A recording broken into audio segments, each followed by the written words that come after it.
2026 Best 4 Games, Secret Things, What We Can Expect.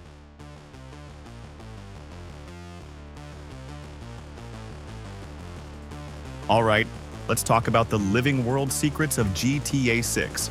Because if even half of this is true, Rockstar is about to change open world games again. First off, immersion. Rockstar is reportedly aiming so high that GTA 5 might feel like a prototype in comparison. We're hearing about 700-plus enterable interiors. Not just convenience stores, but malls, offices, and skyscrapers with working elevators. No more fake doors everywhere. The city is meant to feel alive from street level all the way up. Then there's the in-game social media, the Leonida version of Instagram and TikTok. This isn't just decoration.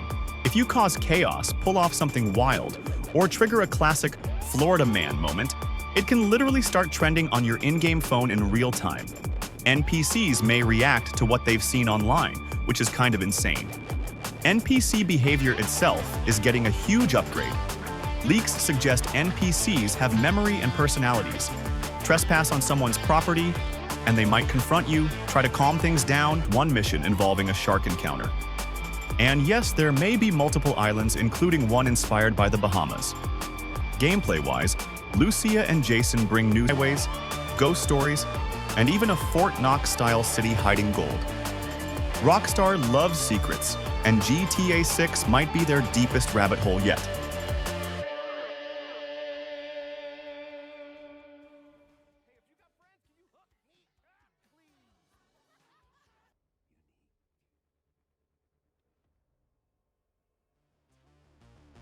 Alright, so if the latest leaks and trailers are accurate, Resident Evil. Requiem might be one of the most ambitious entries Capcom has ever made, and I want to break down why in about 3 minutes. First up, dual protagonists are back, but with a twist.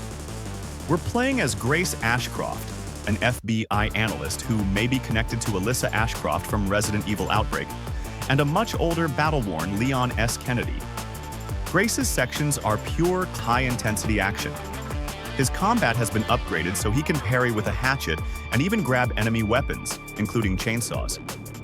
It's basically 2 different Resident Evil philosophies in one game. And speaking of classic horror, ink ribbons are officially back. On the standard classic difficulty, Grace can only save using typewriters and limited ribbons. This is clearly Capcom throwing a bone to longtime fans who miss that constant tension of choosing when to save. Now let's talk enemies, because these aren't just standard zombies. Requiem introduces echo zombies, which display leftover behaviors from their human lives.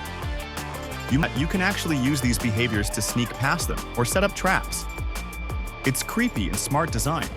The new virus, called Atlantis, is a hybrid of the progenitor virus and the mold from RE7 and Village.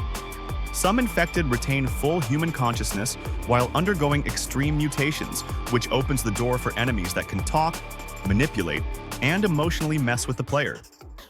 The game also introduces a large semi-open hub area called Rhodes Hill, encourages exploration, which is a big shift from the more corridor-focused RE4 remake. Leaks also suggest Rosemary Winters returns in a secret mode, or DLC, called The Sanctuary. She uses a morphic visor that lets her see psychic memories embedded in the environment, which sounds wild and very different from standard gameplay. Leon's story seems darker than ever. Trailers hint at G-types and Drain demos, all rendered with a next-gen RE engine that includes dynamic sweat, stress, and breathing effects. If even half of this is real, Requiem could be one of the boldest Resident Evil games ever made.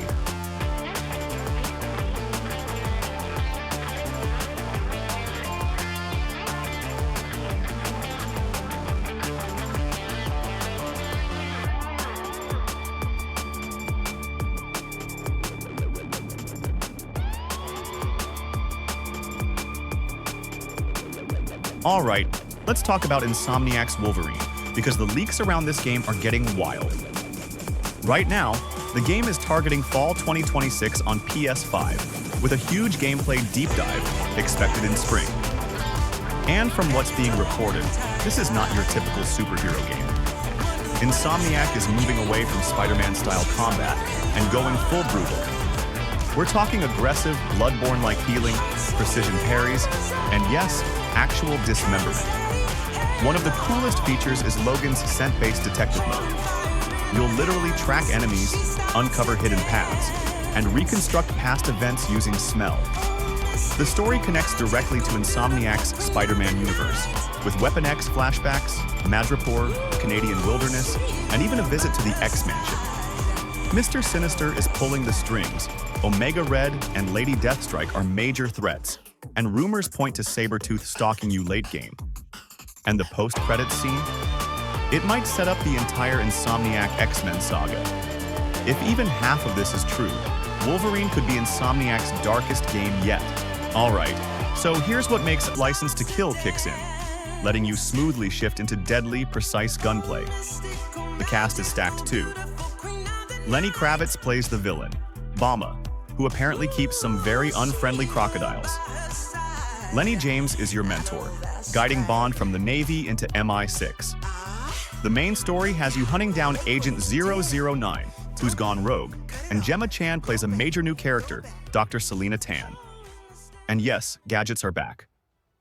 The Omega Watch hacks and cuts, and Bond drives the Aston Martin Valhalla, not the DB5, in massive chase scenes. Missions feel like Hitman, but faster, more cinematic, and way more reckless.